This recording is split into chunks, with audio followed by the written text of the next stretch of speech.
ഇവിടെ പോറ്റി ആൻഡ് കോ അത് നമ്മൾ അംഗീകരിച്ചേ പറ്റുള്ളൂ. അത് കഥയല്ല. കാരണം ശബരിമലയിൽ നിന്ന് അയ്യപ്പന്റെ ശ്രീകോവിലിലെ സ്വർണ്ണപ്പാളികൾ കൊണ്ടുപോയിട്ടുണ്ട്. അത് ജയറാം തന്നെ സമ്മതിച്ചിട്ടുണ്ടല്ലോ. ജയറാമിന്റെ വീട്ടിലെത്തിച്ചു, പൂജ നടത്തി.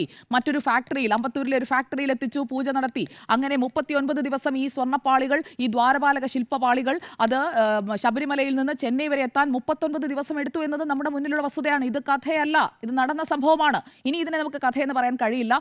അതുകൊണ്ട് തന്നെ ഇത് നടന്ന കാര്യങ്ങൾ, അതിൽ ഉണ്ടായിരിക്കുന്ന ഇടപാടുകൾ, ഈ 39 ദിവസത്തിനിടയിലുള്ള ഇടപാടുകൾ ഏത് രീതിയിലാണ്, അതൊരു കടത്താണോ നടന്നത്, അതിനുശേഷം ഒറിജിനൽ അങ്ങ് പോവുകയും കടൽ കടന്ന് പോവുകയും ഡ്യൂപ്ലിക്കേറ്റ് തിരിച്ച് ഇവിടെ വരികയും ചെയ്തോ, അത് അറിഞ്ഞേ പറ്റൂ. അത് അറിയാൻ കേരളത്തിലെ എന്ന് മാത്രമല്ല ശബരിമല ക്ഷേത്രവുമായി ബന്ധപ്പെട്ട് അത് വിശ്വസിക്കുന്ന, അയ്യപ്പനെ വിശ്വസിക്കുന്ന എല്ലാവർക്കും കൊടുക്കേണ്ട ഒരു മറുപടിയാണ്. അത് കൊടുത്തേ പറ്റൂ. അതിന് പിന്നാലെ SIT പോയേ പറ്റൂ. ഇത് വിശ്വാസവുമായി ബന്ധപ്പെട്ട പ്രശ്നമാണെന്ന് ഹൈക്കോടതി തന്നെ പറയുന്നുണ്ട്. അതിന്റെ വസ്തുവിന്റെ, സ്വർണത്തിന്റെ മൂല്യമല്ല, ഉരുക്കിയെടുത്ത ഗ്രാമിലല്ല അതിന്റെ തൂക്കം നമ്മൾ തിട്ടപ്പെടുത്തേണ്ടത് എന്നുള്ളതാണ് ഈ വിഷയത്തിൽ എൻ്റെ അന്നത്തെയും ഇന്നത്തെ അഭിപ്രായം. അപ്പോൾ ഇതിന് പിന്നിൽ ഒരു അധോലോകമുണ്ടെങ്കിൽ, അങ്ങനെ ഒരു അധോലോക ആസൂത്രണം ഉണ്ടെങ്കിൽ, ആസൂത്രണം ഒരു അധോലോകത്തിൻ്റെതാണെങ്കിൽ അത് കണ്ടെത്തണം. ഇപ്പോൾ ഡി മണി എന്ന് പറയുന്നു, ഇനി ഡി കമ്പനിയിലേക്ക് പോകുമോ, എന്താണ് എന്നുള്ള കൃത്യമായ അന്വേഷണത്തിലേക്ക് അത് പോയേ പറ്റൂ. അതിന് പകരം നമ്മൾ കഥയാണ്, ഇതല്ല അന്വേഷിക്കേണ്ടത്, പത്മകുമാറിൽ തന്നെ ചുറ്റിപ്പറ്റി നിൽക്കണം എന്നുള്ള അഭിപ്രായം എനിക്കില്ല. ഇക്കാര്യത്തിൽ കുറ്റം ചെയ്തവർ ആരാണെങ്കിലും, അത് ഏത് രാഷ്ട്രീയ പാർട്ടിയിൽപ്പെട്ട ആളുകളാണെങ്കിലും, രാഷ്ട്രീയ ബന്ധമുണ്ട് എന്നുള്ളത് SIT സംശയിക്കുന്നത് തന്നെയുണ്ട്. ആ അന്വേഷണത്തിലേക്ക് പോകണം.